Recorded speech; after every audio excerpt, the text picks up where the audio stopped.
தித்திக்கட்டுமே தமிழர் திருநாள் தி Chennai சில்க்ஸின் ஆடைகளோடும் ஆஃபர்களோடும் let the celebrations begin. Harish Kalyan MS Bhaskar நடிப்பில் பார்க்கிங் திரைப்படம் டிஸ்னி பிளஸ் ஹாட்ஸ்டாரில். குறைந்த விலை நிறைந்த தரம் தங்கள் தேவைகள் அனைத்தும் ஒரே இடத்தில். ஜெயச்சந்திரன் சீரியல் நடிக்கும் போதுல இருந்து என்னோட ஃப்ரெண்ட்ஸ் கல்யாணத்துக்குலாம் நான் மேக்கப் பண்ணேன். அது பண்றப்போ எனக்கு ஒண்ணுமே தெரியாது. மேக்கப் நான் எங்கேயுமே படிக்கல, ஹேர் ஸ்டைல் எங்கேயுமே படிக்கல. But I was able to do it alone. ஒரு ட்ரெஸ் டிசைன் பண்றதுலேருந்து, பிளவுஸ் டிசைன் பண்றதுலேருந்து, அவங்களுடைய சாரீஸ்ல இருந்து, ஜுவல்லரி ரெண்டல்ல இருந்து, மேக்கப்ல இருந்து, போட்டோகிராஃபில இருந்து எல்லாமே. Flush was the first store which had this concept. எவ்வளோ பட்ஜெட்ல நீங்க ஸ்டார்ட் பண்ணீங்க? ஐடியா மட்டும்தான் இருந்தது, பட்ஜெட்டே இல்லை ஆக்சுவலா. கிளாஸ் போயிட்டு இருக்கு. ஒரு 30 பேருக்கு வந்து ஃப்ரீயா பியூட்டிஷியன் சொல்லி கொடுத்துட்டு இருக்கேன். 30 பேர்ல ஒரு 3-4 பேர் வந்து அவங்களுக்கு காது கேட்காது, சில பேரால வாய் பேச முடியாது. ஒரு மேக்கப் செஷனுக்கு 1 lakh 2 lakh ஏர்ன் பண்ற மேக்கப் ஆர்டிஸ்ட் கூட நம்ம இந்தியால இருக்காங்க. இப்போ உங்களோட இந்த நெட்வொர்க் நாங்க ஒரு வீடு வச்சிருந்தேன், வடபழனியில ஒரு வீடு வச்சிருந்தேன். ஆரம்பிக்கிறதுக்கு முன்னாடி ப்ளஸ் ஆரம்பிச்சதுக்கு அப்புறம்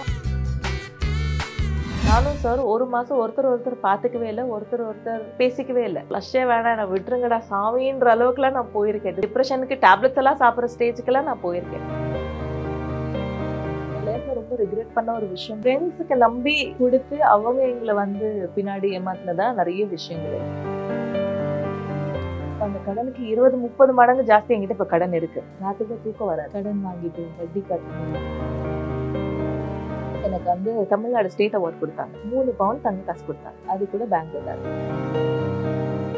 கலாட்டா நேயர்களுக்கு வணக்கம். இன்னைக்கு என் கூட ஒரு ஆக்டர், ஆண்டர்பிரினர், பாஸ் லேடி அப்படின்னு சொல்லலாம், சந்தோஷி மேம் இருக்காங்க. அவங்களோட தான் பேச போனோம். வணக்கம் மேம். வணக்கம் அபிநயா மேம். ப்ளஷ் புட்டிக்ல இருக்கோம் இன்னைக்கு. And it's so nice. என்ன சுத்தி வந்து இத்தனை விஷயங்கள், இத்தனை செட்டு, அது இதுன்னு நிறைய இட்ஸ் ஹேப்பனிங் இல்லையா? ஸோ எப்படி இருக்கு இந்த ஒரு பிசினஸ் உமன் லைஃப்? எனக்கு ரொம்ப இன்ட்ரெஸ்டிங்கா இருக்கு, எனக்கு ரொம்ப பிடிச்சிருக்கு, ரொம்ப எக்ஸைட்டிங்கா இருக்கு. ஸோ ரொம்ப பிடிச்சி பண்ற ஒரு வேலை. ஸோ அதனால எப்பவுமே கஷ்டமா இருக்குன்னு சொல்ல மாட்டேன். நல்லா இருக்கு, பிடிச்சிருக்கு. அது எப்படி மேம் பேலன்ஸ் பண்றீங்க? ஏன்னா நீங்க ஸ்டார்ட் பண்ணப்போ யுவர் அன் ஆக்டர், அப்போ ஒரு பிசினஸ் ஸ்டார்ட் பண்ணோம் அப்படின்றப்போ எப்படி தோணுச்சு இதுதான் நான் பண்ண போறேன்? அந்த ஒரு விஷன் எங்க இருந்து வந்துச்சு? என்னோட ஃப்ரெண்ட்ஸ் கல்யாணத்துக்குலாம் நான் மேக்கப் பண்ணேன். ஸோ அது பண்றப்போ எனக்கு ஒண்ணுமே தெரியாது. மேக்கப் நான் எங்கேயுமே படிக்கல, ஹேர் ஸ்டைல் எங்கேயுமே படிக்கல. But I was able to do it alone. நானே பண்ணேன். அவங்களுடைய நீட்ஸ் எல்லாமே என்னால் ஃபுல்ஃபில் பண்ண முடிஞ்சுது.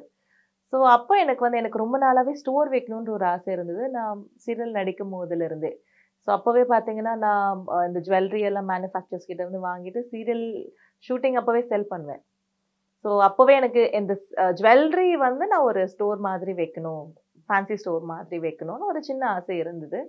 ஸோ அது வந்து எனக்கு இந்த மாதிரி மல்டிபிள் டேலண்ட்ஸ் இருந்ததுனால எல்லாத்தையும் ஒரே ஸ்டோராக நான் டிசைன் பண்ணேன்.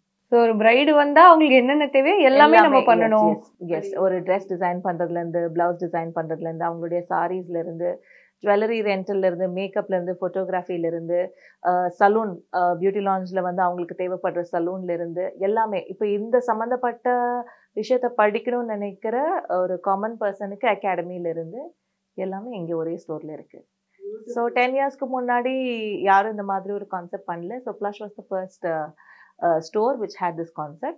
இந்தியா வயசுலயுமே சொல்லணும்னா நான் எங்கேயுமே இந்த மாதிரி ஒரு கான்செப்ட் பார்க்கல. எனக்கு என்னமோ தோணுச்சு. ஆனா ஆரம்பிக்கணும் அப்படின்றப்போ கையில இவ்வளோ பட்ஜெட் இருக்கணும் அப்படின்ற ஒரு விஷயம் இருக்கும் இல்லையா மேம்? ஸோ எவ்வளோ பட்ஜெட்ல நீங்க ஸ்டார்ட்? கையில ஃபர்ஸ்ட் பட்ஜெட்டே இல்லை, ஐடியா மட்டும்தான் இருந்தது, பட்ஜெட்டே இல்லை ஆக்சுவலா. ஸோ ஃபர்ஸ்ட் நான் ஒரு 11 to 12 lakhs வந்து என்னுடைய வீடு வந்து ஆல்ரெடி லோன்ல இருந்தது.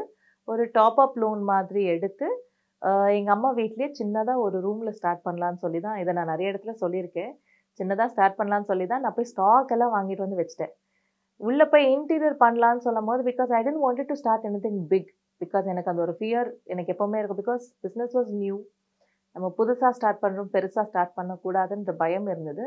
ஸோ ஒரு ரூமில் ஃபஸ்ட்டு ஸ்டார்ட் பண்ணலாம் சிம்பிளாக அப்படின்னு தான் நினச்சிருந்தேன். எங்கள் அம்மாவுக்கும் சாருக்கும் சண்டே ஆகி எங்கள் அம்மா வீட்டுக்குள்ளெல்லாம் வரக்கூடாது சார்ன்னு சொல்லிட்டாரு. எனக்கு உங்கள் வீட்டுக்குள்ளே சார் வர வேணாம்னா நான் வந்து உங்கள் வீடே எனக்கு தேவையில்லை அப்படிலாம் சண்டை போட்டு வெளியில் என்ன பண்ணுறதுனே தெரியல. ஸ்டாக் வாங்கியாச்சு, கையில் காசு கிடையாது, ஷூட்டிங்ஸாக அப்போ அந்த அளவுக்கு கிடையாது. ஸோ அப்போது வெளியில் போகணுன்னா இன்வெஸ்ட்மெண்ட் இன்னும் ஜாஸ்தி தேவைப்படும். என்ன பண்ணுறதுன்னு தெரியாமல் நிறைய அழுது சண்டை போட்டு இடம்லாம் பார்த்தா ஒரு குடவுன் கிடச்சிது. எங்களுடைய ஃபர்ஸ்ட் குடானுடைய ரெண்ட் வந்து பார்த்திங்கன்னா அன்றைக்கி நான் ரெண்டலுக்கு தேடும் போது ஒவ்வொரு இடத்துல போகும்போது 2 lakhs 2.5 lakhs 60,000 1 lakh இப்படியெல்லாம் ரெண்டல் இருந்தது. ஒரு மாசத்துக்கு ரெண்டல். நான் சொல்றது இத்தனை வருடங்களுக்கு நான் ப்ளஷ் ஆரம்பிக்கிற காலத்துல சொல்றேன். இவ்வளோ ரெண்ட் இருந்துச்சு. எனக்கு அது ரொம்ப பெரிய ஒரு கமிட்மெண்ட்டாக இருந்தது. என்னால் சர்வைவ் பண்ண முடியுமா அப்படின்னு நான் ரொம்பவே பயந்தேன். லக்கிலி எனக்கு ஒரு பிளேஸ் கிடச்சிது. நான் போய் போனேனே ஃபஸ்ட்டு சொன்னாங்க எவ்வளோ ரெண்ட்டுன்னு கேட்டேன். 25,000 அப்படின்னாங்க. சுற்றி பார்த்தேன். சார் வந்தார். சாருக்கு அந்த இடம் பிடிக்கவே இல்லை. நான் சொன்னேன் இங்கே தான் ப்ளஷ் வைக்கிறோம். ப்ளஷ்ன்னு இல்லை, இங்கே தான் என் ஸ்டோர் வைக்கிறோம். அப்போ ப்ளஷ்ன்னு கூட டிசைட் பண்ணல, இங்கே தான் ஸ்டோர் வைக்கிறோன்னு அவர் திரும்பி பார்த்தாரு. ஸோ இப்படி இருக்கும்போது என்ன பண்ணலான்னு பார்க்கும்போது சாரோட வீடையும் வந்து லீஸ்க்கு விட்டு அதுக்கப்புறம் நிறைய கடன்லாம் வாங்கி ஜுவல்ஸ் எல்லாம் பிளெச் பண்ணி இப்படி தான் ப்ளஷ் இன்டீரியர் பண்ணோம். இன்டீரியர் பண்ணி லாஸ்ட்டு மினிட்ல ஒரு 5 lakhs தேவை. 5 lakhs காசு இல்லை. வீட்டில் நாங்கள் ஒரு மாதம் ஒரே வீட்டில் நானே என் பையன் சார் மட்டும்தான். நானும் சார் ஒரு மாதம் ஒருத்தர் பார்த்துக்கவே இல்லை, ஒருத்தர் பேசிக்கவே இல்லை. we were depressed because இருந்த மணி எல்லாமே அந்த ஸ்டோருக்குள்ளே போயாச்சு. இன்னொரு எக்ஸ்ட்ரா 5 lakhs தேவை. யார்கிட்ட கேட்குறதுன்னு தெரியல. ஸ்டாக் இருக்குது, இன்டீரியர் பாதியில் நிற்குது. 5 lakh இருந்தால் தான் இன்டீரியர் முடியும். ஒரு மாதம் நாங்கள் வந்து 1 month நாங்கள் வந்து பேசவே கிடையாது. அதுக்கப்புறம் சம்ஹவ் திருப்பி கடன் வாங்கி கிடச்சி ப்ளஷ்ஷை ஓப்பன் பண்ணியாச்சு. கஷ்டமாக தான் இருந்தது. 2 years ரொம்ப ஸ்ட்ரகிள் பண்ணோம். எனக்கு ப்ளஷ்ஷே வேணாம், நான் விட்டுருங்கடா சாமின்ற அளவுக்குலாம் நான் போயிருக்கேன். டிப்ரெஷனுக்குலாம் போயிருக்கேன். நான் நிறைய டிப்ரெஷனுக்கு டேப்லெட்ஸ் எல்லாம் சாப்பிட்ற ஸ்டேஜுக்கெல்லாம் நான் போயிருக்கேன். பட் அதுக்கப்புறம் சார் வாஸ் லிட்டில் ஸ்ட்ராங். நீ போகிறதா இருந்தால் போ, ப்ளஷ் மட்டும் விட மாட்டோம் அப்படின்னு சொல்லிட்டு he was very strong. somehow we pulled till now. இந்த ஆக்டிங் எல்லாம் தாண்டி இப்போ வந்து புட்டிக் ஒரு பக்கம், பியூட்டி லான்ச் ஒரு பக்கம், இப்படி பிஸியாக போய்கிட்டு இருக்கு உங்கள் லைஃப் இல்லையா? ஸோ எவ்ரிடே நாங்கள் வந்து உங்களோட ஏதாவது ஒரு ரீல் பார்த்துறோம். இந்த ஒரு மெத்தட் பண்ணுங்க, மேக்கப்பில் இது பண்ணுங்க, இது பெட்டராக இருக்கும், மாஸ்டர் கிளாஸ் வித் சந்தோஷி இல்லையா? அந்த மாதிரி நிறைய ஸ்டூடெண்ட்ஸ் வந்து கற்றுக்குறாங்கல்ல மேம். அதில் ஏதாவது ரொம்ப இன்ட்ரெஸ்டிங்கான கேஸ் அவங்க லைஃபே வந்து இந்த ஒரு கிராஃப்ட் கற்றுக்கிட்டதுனால மாற்றிருக்காங்க அப்படின்ற மாதிரி? நிறைய பேருக்கு இருக்குது. நிறைய பேர் வந்து இப்போது யாருமே வரவங்க யாருமே வந்து பார்த்தீங்கன்னா எக்ஸ்போஜரே இல்லாமல் இருக்கிறவங்க தான் வராங்க. அதுலேயும் இப்போ பார்த்தீங்கன்னா இப்போ நீங்கள் இப்போ மேலே கிளாஸ் போயிட்டுருக்கு. ஒரு 30 பேருக்கு வந்து ஃப்ரீயாக பியூட்டிஷியன் சொல்லி கொடுத்துட்டு இருக்கேன். லைஃபே மாத்திருச்சுன்றது நான் சொல்லக்கூடாது, அவங்க தான் சொல்லணும். அது எப்படி மேம் ஃப்ரீயா? எல்லாம் எவ்வளோ சார்ஜ் பண்ணுறாங்க, எப்படி ஃப்ரீயாக பண்ணுறீங்க? பண்ணணும்னு தோணுச்சு. எனக்கு ரொம்ப நாளாக இது ஒரு ஆசை இருந்தது. பட் என்னன்னு பார்த்தீங்கன்னா இந்த 30 பேருமே வந்து பார்த்தீங்கன்னா நிறைய பேர் வந்து பேசிக்காக எல்லாருமே என்கிட்ட கேட்குறது வந்து என்கிட்ட காசு இல்லை, என்னால் வந்து அவ்வளோ ஃபீஸ் பே பண்ணி படிக்க முடியாது அப்படின்னு சொல்லி கேட்டாங்க. பட் ஆனால் என்னால் அவங்கள நான் செலக்ட் பண்ணணும்னு நினைக்கல. பிகாஸ் ஃபினான்ஷியல் ஸ்டேட்டஸ்ன்றது பெர்மனெண்ட் கிடையாது. இப்போ எனக்கு 3 பிரான்ச் இருக்குது, 3 இத்தனை பேர் ஒர்க் பண்ணுறாங்க, இதெல்லாம் பண்ணுறாங்க. ஆனால் இதே டைலாக் நான் சொன்னால் நீங்கள் நம்புவீங்களா? என்கிட்ட காசு இல்லை, நான் ஃபினான்ஷியலாக ரொம்ப வீக்காக இருக்கேன். பிகாஸ் நம்ம எவ்வளோ சம்பாதிச்சாலுமே நம்ம கையில் காசு இருக்காது, ரைட்? ஸோ ஃபஸ்ட்டு நான் ஒரு கடன் வாங்கினேன். இப்போ அந்த கடனுக்கு 20-30 மடங்கு ஜாஸ்தி என்கிட்ட இப்போ கடன் இருக்குது. பட் வந்துரும்ன்ற தைரியம் இருக்குது. ஏன்னு பார்த்தீங்கன்னா it's because of my skill. So I always wanted to improve the skill inside a woman. So இப்போ வந்திருக்க பெண்கள் பார்த்தீங்கன்னா அதில் ஒரு 30 பேரில் ஒரு 3-4 பேர் வந்து அவங்களுக்கு காது கேட்காது, சில பேரால் வாய் பேச முடியாது, சில பேருக்கு வந்து special children, physically challenge children இருக்காங்க. ஆனால் இப்போ மேக்கப் இண்டஸ்ட்ரி வந்து ஒரு பயங்கர ஒரு பூம் பார்த்துருச்சு, பயங்கர காம்படிஷன், எங்கே திரும்பினாலுமே இந்த மாதிரி கிளாஸஸ் இருக்காங்க. அப்போது இதில் எப்படி மேம் சஸ்டெயின் பண்ணுறது? சஸ்டெயின்ன்றது உங்களுடைய டேலண்டால் மட்டும்தான் முடியும். எவ்வளோ காம்படிஷன் வந்தாலும் நீங்கள் எவ்வளோ ஒர்க் பண்ணுறீங்க, உங்கள் டேலண்ட் என்ன, உங்களால் ஜனங்களுக்கு என்ன கிடைக்குது, நீங்கள் அவங்களுக்கு என்ன தர விரும்புகிறீங்க, இப்படி நீங்கள் அதில் கன்சிஸ்டண்ட்டாக இருந்தால் காம்படிஷன் எல்லாத்துலேயுமே காம்படிஷன் இருக்குமே. காம்படிஷன் இருந்தால் தான் அங்கே ஒரு ஆக்சுவல் இன்ட்ரெஸ்டே இருக்கும். காம்படிஷனே இல்லைன்னா இன்ட்ரெஸ்ட் எப்படி இருக்கும் சொல்லுங்கள்? ஸோ நல்ல விஷயம் தானே. Market is becoming big. நிறைய பெண்கள் உள்ளே வராங்க, நிறைய பேர் வந்து இண்டிபெண்ட்டாக இருக்காங்க. நான் சொன்னல இதுதான், அவங்க ஸ்கில் வளர்த்துக்கிட்டாங்க. ஸ்கில்லேருந்து வளர்த்துக்கிட்டதுனால அவங்க தாண்டி வந்த கஷ்டமான பாதைகள் எல்லாம் தாண்டி இப்போ அவங்க சந்தோஷமாக வெளியில் அவங்க சொந்த காலில் நிற்கிறாங்க. ஸோ இது ஒரு நல்ல விஷயமா தான் நான் பார்க்குறேன். இது ஒரு காம்படிஷனாக நான் பார்க்கல. மேக்கப் இண்டஸ்ட்ரியை பொறுத்த வரைக்கும் நிறைய இன்வெஸ்ட்மெண்ட்ஸ் இருக்குன்னு நான் கேள்விப்பட்டிருக்கேன். ஏன்னா ஒரு ப்ராடக்ட்ஸ் வாங்குறதா இருக்கட்டும், நீங்கள் ஒரு இடத்துக்கு போகணும் வரணும், அப்போ இந்த மாதிரி இன்வெஸ்ட்மெண்ட்ஸை வந்து எப்படி மேம் ரிட்டர்ன்ஸ் கரெக்டாக வந்துருமா? எவ்வளோ இன்வெஸ்ட் பண்ணால் கரெக்டாக இருக்கும் for a beginner? Ma'am makeup இண்டஸ்ட்ரியில் மட்டும்தான் இன்வெஸ்ட்மெண்ட் கம்மி, ப்ராஃபிட் ஜாஸ்தி. அதனால தான் இவ்வளோ காம்படிஷன். இது உண்மை. இப்போ ஜஸ்ட் நான் ஆஸ் அ ஆண்டர்ப்ரனராக நான் ஒரு நீங்கள் பார்த்துருக்கீங்க, நான் ஒரு பொட்டிக் வச்சுருக்கேன். சே ஃபார் எக்ஸாம்பிள் நான் ஒரு சாரி வாங்குறேன்னு வச்சுக்கோங்க. நான் சாரி வந்து இங்கேருந்து வாங்க முடியுமா? வாங்க முடியாது. I have to go to the manufacturer. First Santhoshi manufacturer கிட்ட போகணுன்னா ட்ரெயினில் தான் பஸ்ஸில் தான் போகணும். ஏன்னா அந்த அளவுக்கு அப்போது சந்தோஷி வளரல, ஐ மீன் ப்ளஷ் வளரல. எனி பிகினர் ஒரு ஃப்ளைட்டில் போய் வாங்க முடியாது, ஆமாவா? இப்போ சந்தோஷி மேபி ஃப்ளைட்டில் போகலாம். ஸோ இங்கேருந்து நான் மேனுஃபேக்சர் கிட்ட போகணுன்னா it will take more then 1 or 2 days. அங்கே போய் ஸ்டே, ஃபுட், ஒவ்வொரு மேனுஃபேக்சர் கிட்டேயும் போய் அலையணும். அங்கே இருக்கிற ரெஸ்ட் ரூம்ஸ், சாப்பாடு இருக்காது, தண்ணி இருக்காது, ரெஸ்ட் ரூம் இருக்காது. அதையும் தாண்டி என்னுடைய இன்வெஸ்ட்மெண்ட் எல்லாம் போட்டு நான் பல்காக ஒரு ஸ்டாக் வாங்கிட்டு வரேன். அதோடைய டிரான்ஸ்போர்ட்டேஷன், ஜிஎஸ்டி, இங்கே அதுக்கான மெயின்டெனன்ஸ், அதுக்கு ஒரு இடம், AC, current, rent, billing software, அதில் வந்து ஆடிட்டரை நான் மெயின்டைன் பண்ணணும், ஜிஎஸ்டி ஃபைலிங் நான் பண்ணணும். இதெல்லாம் தாண்டி விற்குமா விற்காதான்னு எனக்கு தெரியாது, ஆமாவா இல்லையா? இவ்வளோ நான் ஃபார் எக்ஸாம்பிள் ஒரு 500 rupees ஒரு சாரி விற்கிறேன் அப்படின்னா நான் வந்து 30 rupees, ஐ மீன் 30% ப்ராஃபிட் வச்சா கூட, ஓகே, 30%. இப்போ 500 சாரிக்கு நான் அதுக்கு மேலே வைக்க முடியாது. எனக்கு 500 சாரிக்கு 150 rupees கிடைக்கும். 150 rupeesக்கு பின்னாடி இவ்வளோ இருக்கு, சரிங்களா? ஆனால் நான் ஒரு makeup artist. Say for example நான் ஒரு பிகினர். ஒரு 30,000 50,000 மேக்ஸிமம் நான் ஒரு 1 லட்சம் 2 லட்சம் 3 லட்சத்து மேலே தாண்டாது. எவ்வளோ இன்டர்நேஷ்னல் பிராண்ட்ஸ் வாங்கினாலுமே இன்டர்நேஷ்னல் ப்ராடக்ட் யூஸ் பண்ணால் கூட என்னுடைய இன்வெஸ்ட்மெண்ட் வந்து அங்கே 800 to 1000 கண்டிப்பாக தாண்டாது. ஸோ 1000 rupees வச்சுக்கலாம். நான் 2000 வாங்குறேன், எனக்கு 3 lakh தான் இன்வெஸ்ட் பண்ணுறேன். அகெயின் எவ்வளோ இன்வெஸ்ட் பண்ணுறேன்? 3 lakhs. நான் சொல்கிறது மேக்ஸிமம். 30,000 வாங்கலாம், நான் சொல்கிறது மேக்ஸிமம். ஓகே, 3 லட்ச ரூபாய்க்கு ஆக்சுவலாக நல்லாவே சம்பாதிக்கலாம். அவ்வளோ இன்டர்நேஷ்னல் பிராண்ட்ஸ் வச்சுருந்தா நம்ம இன்னும் நல்லாவே earn பண்ணலாம். நான் ரொம்ப லீஸ்ட் பற்றி பேசிகிட்டு இருக்கேன், ஓகேயா?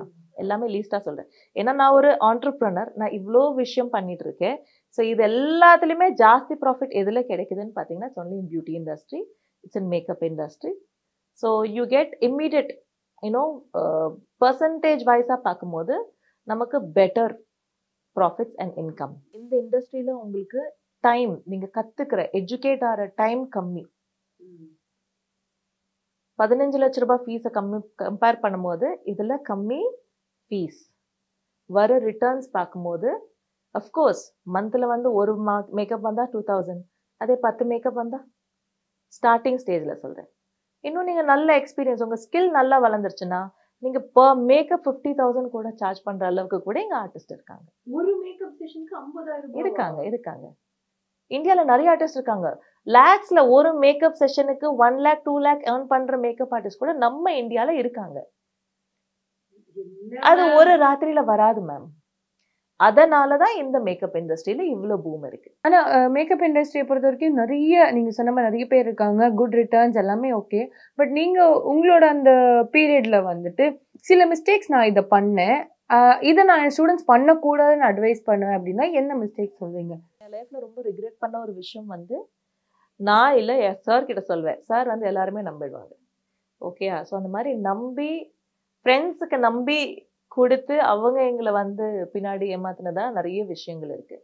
ஸோ என்னோட கிளாஸில் வந்து உட்கார ஸ்டூடெண்ட்ஸுக்கு ஃபர்ஸ்ட் ரூல் நான் சொல்கிறது, இந்த கிளாஸில் நோ ஃப்ரெண்ட்ஸ்.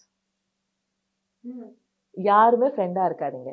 நீங்கள் எல்லாருமே காம்படேட்டர்ஸ், ஒரே இண்டஸ்ட்ரிக்குள்ளே இருக்க போகிறீங்க. ஸோ நம்மெல்லாம் ஹியூமன்ஸ், நம்ம யாருமே பர்ஃபெக்ட் கிடையாது. எல்லாருக்குள்ளேயுமே குட்டும் இருக்கும், எல்லாருக்குள்ளேயுமே பேடும் இருக்குமா? ஸோ என்ன ஆகும், இன்னொருத்தவங்க வளரும் போது ஆட்டோமேட்டிக்காக பக்கத்தில் இருக்கிற ஃப்ரெண்ட் வந்து இவங்க ஃப்ரெண்டாக தான் நினச்சிருக்கலாம், பட் இந்த பர்சன் அது மாதிரி நினைக்கணும்ல. ஸோ வளரும் போது என்ன ஆகும்னா இவங்களுக்கு மட்டும் எப்படி வருது, இவங்க மட்டும் எப்படி செய்கிறாங்க, இந்த மாதிரி ஆட்டோமேட்டிக்காக ஹியூமன் நினைக்க தோணும். ஸோ அதனால் நான் என் லைஃப்பில் ரொம்ப ஃபேஸ் பண்ண ஒரு விஷயம் வந்து நம்பி, எங்கள் க்ளோஸ் பீப்புளாக இருக்கிறவங்கள நம்பி கொடுத்து, அதனால் நான் நிறைய ப்ராப்ளம் ஃபேஸ் பண்ணியிருக்கேன், இப்போ வரைக்கும் கூட ஃபேஸ் பண்ணியிருக்கேன். ஸோ அது நான் என் day 1 என் ஸ்டூடெண்ட்ஸ்க்கு சொல்வேன். எல்லாரும் ஹெல்தி கொலிக்கா இருங்க. வாடி போடி அப்படி சொல்லி பேசாமல் வாங்க மேம் போங்க மேம் பேசுங்க. 2 பேரும் கொலிகாக ஒர்க் பண்ணுங்க. 2 பேரும் உங்களுக்கு மேக்கப் பண்ணும்போது நீங்கள் ஹேர் பண்ணுங்க. அந்த மாதிரி பேசி கொலிகாக இருந்தீங்கன்னா 2 பேருக்குமே அந்த மியூச்சுவல் ரெஸ்பெக்ட் இருக்கும். ஃப்ரெண்ட் ஆகிட்டிங்கன்னா 2 பேருமே வளர மாட்டாங்க. உங்க ஸ்டூடெண்ட்ஸா இருக்கட்டும் மேக்கப் பத்தி பேசணும். பட் ஒரு பிசினஸை ரன் பண்றோம் அப்படின்றப்போ நீங்க சொன்னீங்க அந்த இன்வெஸ்ட்மெண்ட், அப்புறம் வந்து மேனுஃபேக்சரர் கிட்ட போய் வாங்கணும் அப்படின்றப்போ இதுக்கெல்லாம் ஒரு லெவல் ஆஃப் ரிசர்ச்னு ஒன்று தேவைப்படுது இல்லை மேம்? ஸோ ஒரு பிசினஸ்ன்னு ஒன்று ஆரம்பிக்கிறதுக்கு முன்னாடி என்ன ஒரு எப்படி வந்து ஒரு உமன் ப்ரிப்பேர் ஆகணும்னு சொல்லுங்க. உமன் முதல்ல எப்படி ஆகணும்னு பார்த்தீங்கன்னா, என்ன நடந்தாலும் நான் ஸ்டெடியா இருக்கணும். எதையுமே என்னை ஷேக் பண்ணக்கூடாது. எது வந்தாலும் நான் பிரேக் டவுன் ஆகக்கூடாது. யார் பேச்சும் நான் கேட்கக்கூடாது. எந்த நெகட்டிவிட்டியும் என் காதில் வாங்கக்கூடாது. என்ன ஒரு உமன் வந்து அதுக்காக பார்ட்னர் எதிர்த்து பண்ண முடியாது, பண்ணக்கூடாது. அவங்க கிட்ட சொல்லி புரிய வச்சு பண்ணணும். ஓகே, ஸோ ஃபர்ஸ்ட் ப்ரிஃபரன்ஸ் எப்போவுமே ஃபேமிலி அண்ட் பார்ட்னராக தான் இருக்கணும். அவங்க என்ன சொல்கிறாங்களோ அதுதான் அவங்க செய்யணும். ஓகேயா, பார்ட்னரை கிட்ட சொல்லி புரிய வைக்கணும். நான் இதை பண்ணணும்னு நினைக்கிறேன், செய்யணும்னு நினைக்கிறேன் அப்படின்றது. ஸோ இதை தவிர்த்து யார் என்ன பேசினாலும் அதை பற்றி காதுலேயே வாங்கக்கூடாது. நம்ம பேரண்ட்ஸ் பேசினா கூட நம்ம காதில் வாங்கக்கூடாது.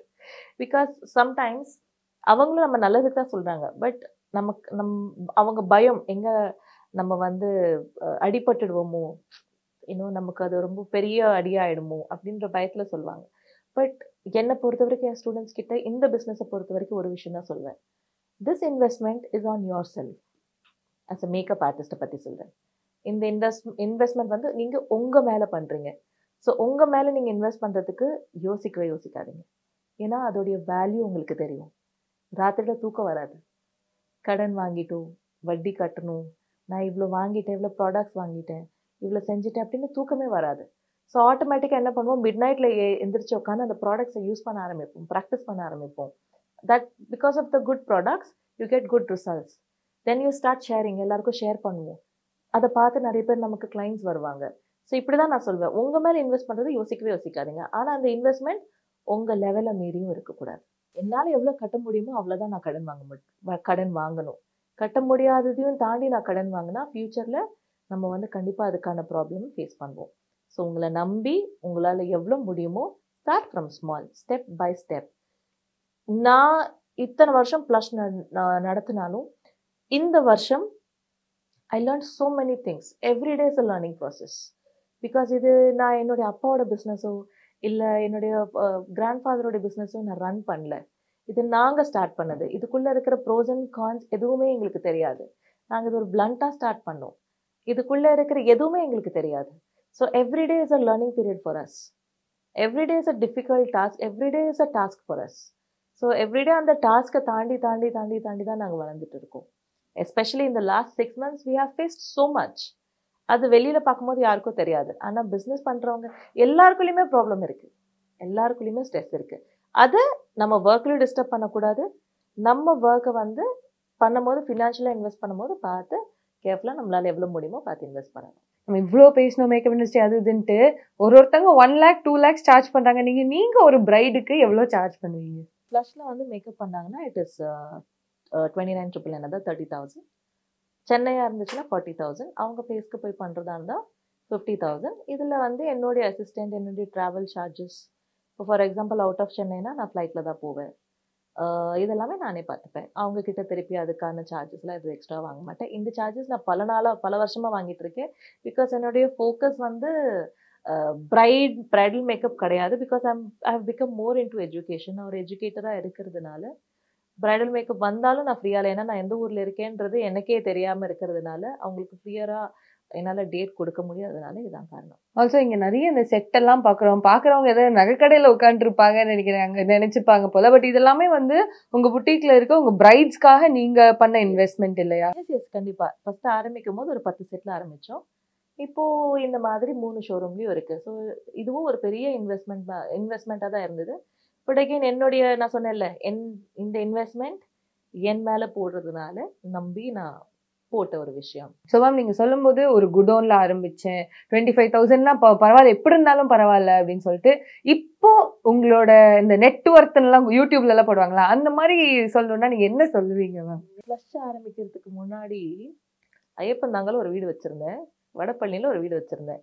ப்ளஸ் ஆரம்பிக்கிறதுக்கு முன்னாடி. ப்ளஸ் ஆரம்பிச்சதுக்கப்புறம் ஐயப்பந்தாங்கல் வீட்டை லோனை டாப்அப் பண்ணேன்.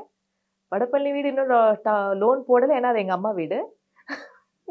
அந்த அம்மா வீட்டுலதான் சண்டை போட்டு வந்துட்டீங்க. ஆமா ஆமா. பிளஷுக்காக, அதாவது ஸ்டாஃப் போறதுக்காக ராஜமண்டில ஒரு கார் வாங்கினேன், சென்னையில ஒரு கார் வாங்கினேன். எனக்காக எதுவும் வாங்கல. உங்க ஸ்டாஃப் கார்ல போயிட்டு வர்றதுக்காக ஆமா, வாங்க? அதாவது பிரைடல் மேக்கப்க்கு போவாங்கல்ல, Okay. அவுட்டோர் போவாங்க, we travel a lot. So அவங்களுக்காக ஒரு கார் வாங்கினேன். நெட் வர்த்துன்னு பாத்தீங்கன்னா 3 பிரான்ச் ஓபன் பண்ணிருக்கேன். இதுதான் என்னுடைய நெட் வர்த். சந்தோஷியின் பங்களா, அவங்க வச்சிருக்க காரு அப்படின்லாம் யூடியூப்ல பாக்குறோமே மேம். என்ன நீங்க ஆச்சரியப்படுறீங்க? எனக்கே தெரியாம எப்போ இந்த வீடியோல ரிலீஸ் ஆச்சு. ஆமா, நீங்க பாக்கலையா? நீங்க அது இந்த பிசினஸ் நடத்தும் சீரியல் நடிகை இத்தனை வச்சிருக்காங்க. நல்ல விஷயம் தானே, அப்படியே இருக்கட்டும். அவங்க சொல்றது நடக்கட்டும்ங்கிறீங்களா? நடக்காதுன்னா நான் சொல்லல, ஓகேயா? என்னுடைய ஃபோக்கஸ் அது இல்லை. என்னுடைய ஃபோக்கஸ் ஃபர்ஸ்ட் என்னுடைய பிராண்ட், என்னுடைய ஸ்டோர், என்னுடைய பிசினஸை ஸ்ட்ராங் பண்றது தான். ஸோ இது வரைக்கும் நான் பண்ணது எல்லாமே இன்வெஸ்ட்மெண்ட், ஓகேயா? நான் ஒரு விஷயத்துல அதான் சொல்லேனே, ஒரு 800 ஸ்டோர்ல இருந்து நான் இப்போ ஒரு 22,000 ஸ்டோரா ஆக்கியிருக்கேன், 3 பிரான்ச்சும் சேர்த்து. அப்படின்னா 2 ஸ்டாஃப்ல ஆரம்பிச்சு இன்னைக்கு நான் ஒரு 100+ ஸ்டாஃப் மெயின்டைன் பண்றேன். அப்படின்னா it is all investment. I am building one by one. சரிங்களா? ஸோ கோவிட் அப்போதான் நான் அந்த வீட்டுக்கு வந்து அட்வான்ஸ் கொடுத்தேன். கோவிடுக்கு வரதுக்கு முன்னாடி ஐ வாஸ் ப்ரெக்னென்ட். சரிங்களா? ப்ரெக்னெண்ட்டாக இருந்தேன், ட்வின்ஸில் அட்வான்ஸ் கொடுத்தேன். கரெக்டாக இந்த ஷோரூம் ஓப்பன் பண்ணேன், கோவிடில் ஷோரூமை மூட வச்சுட்டாங்க. 3 months. All my investment were here. வீட்டுக்கு இந்த இஎம்ஐ கட்டுறதுக்கோ அங்கே வந்து டவுன் பேமெண்ட் கட்டுறதுக்கோ காசு இல்லை. திருப்பி பார்த்தீங்கன்னா இதெல்லாம் ஒரு பெரிய காமெடி. சரி, ஓகே. திருப்பி பார்த்தீங்கன்னா வீடு வாங்கலாமா கொடுத்துடலாமான்ற அளவுக்கு இருந்தேன். அதுக்கப்புறம் 2 வருஷம் கட்டவே கட்டாமல் அவங்களும் வந்து கட்டுறியா இல்லையா அப்படின்ற அளவுக்கு கேட்டு, அதுக்கப்புறமா கோவிட் எல்லாம் நார்மலைஸ் ஆனதுக்கப்புறம் I got loan and I bought the house. இன்னும் சொல்லணும்னா இப்போ கூட எனக்கு வந்து தமிழ்நாடு ஸ்டேட் அவார்ட் கொடுத்தாங்க. என்ன கொடுத்தாங்க? 3 பவுன் தங்க காசு கொடுத்தாங்க. ஐ மீன் $1 கொடுத்தாங்க. அது கூட பேங்க்ல தான் இருக்கு. It is all investment for Plush because I recently opened Hyderabad. So it is an investment for my store and I know because எனக்கு என் ஸ்கில்ஸ் மேலே நம்பிக்கை இருக்கு. ஸோ அதனால நான் இன்வெஸ்ட் பண்ணுறேன், ஸ்டெப் பை ஸ்டெப்பாக இன்வெஸ்ட் பண்ணுறேன். ஏன் அது லாஸ்ட் மினிட்ல அது ஒரு பெரிய இன்வெஸ்ட்மெண்ட்டாக ஆச்சுன்னா, ஹைதராபாத் வந்து ஒரு பார்ட்னர்ஷிப் ஃபார்மாக இருந்துச்சு, but it didn't work out. So I took over. So last மினிட்ல நான் டேக் ஓவர் பண்ணதுனால நான் எக்ஸ்பெக்ட் பண்ணதை விட it was a huge amount. So I had to keep my jewels again. So என்கிட்ட இருக்கிறது எல்லாத்தையும் நான் வச்சிருக்கேன். ஸோ அகெயின் ப்ளஷ்ஷை நான் வந்து Day 1 இருந்து தான் ஸ்டார்ட் பண்ணியிருக்கேன். ஸோ இதெல்லாம் வெளியில தெரியாது, பட் உங்களுக்கு தான் சொல்றேன். மேம் பயமா இருக்காதா மேம்? ஏன்னா நம்ம வந்து கம்ப்ளீட்டா இவ்வளோ பண்ணிட்டு மறுபடியும் ஒரு ஸ்கொயர் இந்த மாதிரி நாங்க நிறைய பண்ணிட்டோம். நிறைய வாட்டி இந்த ஸ்கொயர், இந்த ரவுண்ட், இந்த சர்க்கிள் வந்து நிறைய வந்துருச்சு. But again people are trusting my work. People are showing their love towards me. So people are giving their support. And என்னால முடிஞ்ச வரைக்கும் என்னோட எஃபர்ட்டை நான் போடுறேன். I know it is a circle and a cycle. நான் தான் சொல்லுறேன், பிஸ்னஸ்ல நான் இல்லைங்க, அம்பானிக்கு கூட கடன் இருக்குங்க. கிங்ஃபிஷர் அவருக்கு எவ்வளோ கடன் இருந்ததா இல்லையா? அவங்கெல்லாம் டாப் பிஸ்னஸ்மேன் தானே, இந்தியாஸ் டாப் மோஸ்ட் பிஸ்னஸ்மேன் தானே. எந்த பிஸ்னஸுமே கடன்லாம் வாங்காம பண்ணவே முடியாது. எல்லாத்துக்குமே கடன் வாங்கி தான் பண்ணணும். பட் அது எப்படி எக்ஸ்பிளைன் பண்றதுன்னு எனக்கு தெரியல. It is a investment to Plush. We are building a brand. தித்திக்கட்டும் தமிழர் திருநாள் தி Chennai சில்க்ஸின் ஆடைகளோடும் ஆஃபர்களோடும் let the celebrations begin. Harish Kalyan, MS Bhaskar நடிப்பில் பார்க்கிங் திரைப்படம் Disney+ Hotstar. குறைந்த விலை, நிறைந்த தரம், தங்கள் தேவைகள் அனைத்தும் ஒரே இடத்தில். ஜெயச்சந்திரன்.